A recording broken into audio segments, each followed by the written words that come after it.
Hi guys, it's Indigo from the Adventures in YA Fiction book blog, and I am here today to do the top 10 most influential book tag. This tag was created by Susie over at Read Susie Read, and I will link her channel down below. I wasn't tagged by anybody, but I thought I would just do it anyway. You guys probably know how this tag works since you've probably seen a million of these, but I'm going to show you guys my top 10 influential books. Shouldn't be giving an explanation, but I want to give a little bit of one, so let's get started. The first book that I want to mention is Harry Potter and the Philosopher's Stone. This was my original copy of the book, and as you can see, there are pages coming out. I think there's a whole section with just loose pages, and it's awful, but you can see this was one of the first books that my parents ever read to me and one of the first series that I ever completed by myself, so I love this book and it was very influential to me. The next book is The Naughtiest Girl Collection by Enid Blythe. I honestly don't remember what happens in this, but I just remember loving it and it really getting me started on the whole idea of reading, because I didn't really read that much when I was really little,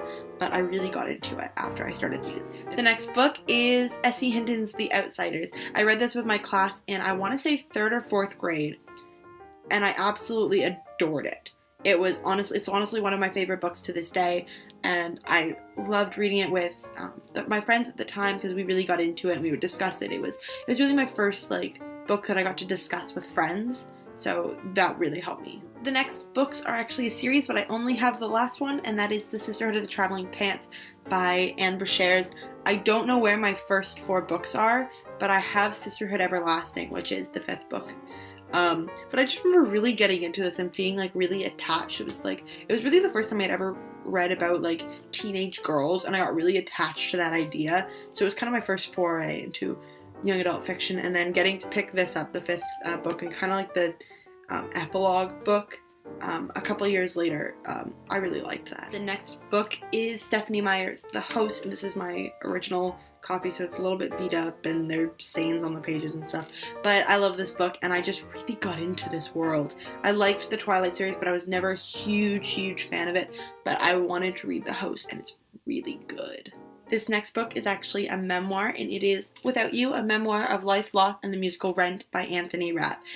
For all of you guys that have seen Rent on Broadway or even in the movie, Anthony Rapp plays Mark in the movie, and he was part of the original cast, and this is just kind of about his life leading up to Rent and how it's helped his life, and Rent's been really influential in my life. There are some really good photos in here, so you get pictures of Jonathan Larson and him on the movie set, and him with Daphne Rivera, who was the original Mimi. So it was just a really amazing experience to get to read this, and I really enjoyed it. The next book is, again, no surprise, it is The Fault in Our Stars by John Green, and it's just such a different story, and I never read anything like it. I was just really into it, and it really got me thinking, and it was really a book that made me think for a couple days, which is really important when I read. I want to think, I want to be provoked, and I really enjoyed reading this.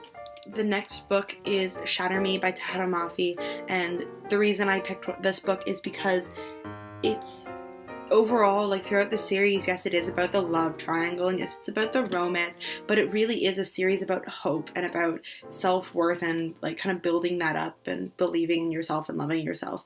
And that was such a really good message for me when I first picked this up, so it really stuck with me. And this first book is amazing. The series is fantastic. Now all the books are out, so you can just binge read them, and it's perfect. It's incredible book. We only have 2 more books left, and one of those books is Going Bovine by Libba Bray. This book was just so funny and so comedic and so wonderful, but it really questions what does it mean to be alive, and it was really just a beautiful book.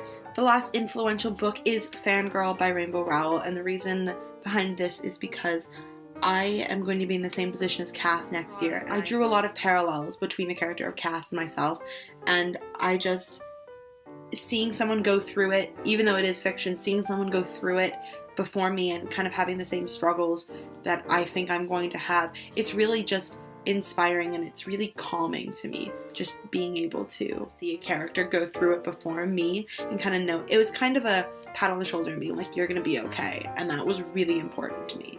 And it's signed! Thank you guys so much for watching this video. If you liked it, please like and subscribe down below so I know that you guys want to see more videos from me. And I tag anybody who wants to do it, but I want Caitlin from the YA Bookworm blogger to do this next. Thanks guys, and I'll see you on the blog.